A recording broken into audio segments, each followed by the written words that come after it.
तेजादशमी पर्व आस्था और विश्वास का प्रतीक है।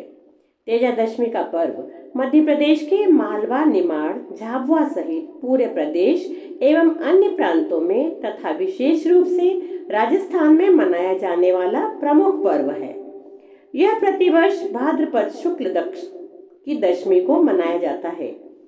तेजादशमी पर नवमी की रात पूरी रात रात्रि जगा किया जाता है एवं दूसरे दिन दशमी को प्रातः से जिन जिन स्थानों पर वीर तेजा जी के मंदिर हैं मेला लगता है, जहां पर वर्ष भर से पीड़ित सर्पदंश सहित अन्य जहरीले कीड़ों की तांती अर्थात धागा छोड़ा जाता है। सर्पदंश से पीड़ित मनुष्य पशु यह धागा सांप के काटने पर बाबा के नाम से पीड़ित स्थान पर बांध लेते हैं। आइए सुनते हैं तेजादशमी की पौराणिक कथा। तेजा राजा बाक्सा जी के पुत्र थे। वे बचपन से ही वीर, साहसी एवं अवतारी पुरुष के सदृश थे। बचपन में ही उनके साहसिक कारनामों से लोग आश्चर्यचकित रह जाते थे। बड़े होने पर राजकुमार तेजा की शादी सुंदर गौरी से होती है। एक बार अपने हाली अर्थात साथी के साथ तेजा अपनी बहन पेमल को लेने उसकी ससुराल जाते हैं। बहन पेमल की ससुराल जाने पर वीर तेजा जी को पता चलता है कि मेणा नामक डाकू अपने साथियों के साथ पेमल की ससुराल की सारी गायों को लूट कर ले गया है। वीर तेजा जी अपने साथी अर्थात हाली भाया के साथ जंगल में मेणा डाकुओं से गायों को छुड़ाने के लिए जाते हैं। रास्ते में एक बाम्बी अर्थात सांप की बिल का एक टीला सा बना होता है, उसे बाम्बी कहा जाता है। बाम्बी के पास भाषक नामक नाग एक बड़ा सर्प घोड़े के सामने आ जाता है एवं तेजा को डसना चाहता है। वीर तेजा उसे रास्ते से हटने के लिए कहते हैं, परंतु भाषक नाग रास्ता नहीं छोड़ता। तब तेजा उसे वचन देते हैं कि हे भाषक नाग, मैं मेणा डाकू से अपनी बहन की गाय छुड़ा लाने के बाद वापस यहीं आऊंगा, तब तुम मुझे डस लेना। यह तेजा का वचन है। तेजा के वचन पर विश्वास कर भाषक नाग रास्ता दे देता है। जंगल में डाकू मेणा एवं उसके साथियों के साथ वीर तेजा भयंकर युद्ध कर उन सभी को मार देते हैं। उनका पूरा शरीर घायल हो जाता है।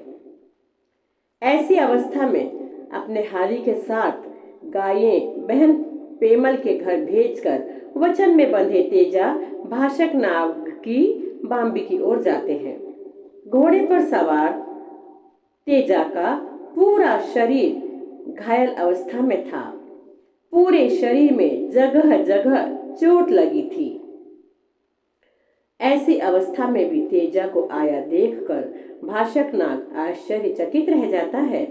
वह तेजा से कहता है, तुम्हारा तो पूरा शरीर ही कटा पिटा है, सारे शरीर में घाव हैं, मैं कहाँ दंश मारूं।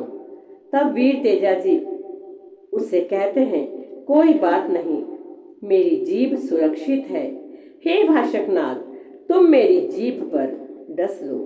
वीर तेजा की वचनबद्धता को देखकर भाषक नाग उन्हें आशीर्वाद देते हुए कहता है, आज के दिन भाद्रपद शुक्ल दशमी से पृथ्वी पर कोई भी प्राणी जो सर्पदंश से पीड़ित होगा, उसे तुम्हारे नाम की तांती बांधने पर जहर का कोई असर नहीं होगा।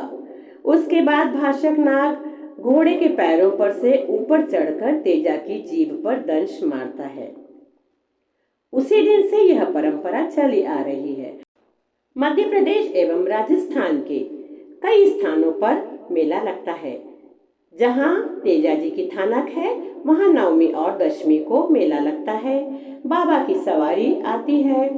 बाबा की सवारी अर्थात वारा जिसे आता है, उसके द्वारा रोगी, दुखी, पीड़ितों का धागा खोला जाता है एवं महिलाओं की गोद भरी जाती है। सायंकाल बाबा की प्रसादी, चूरमा एवं विशाल भंडारा आयोजित किया जाता है।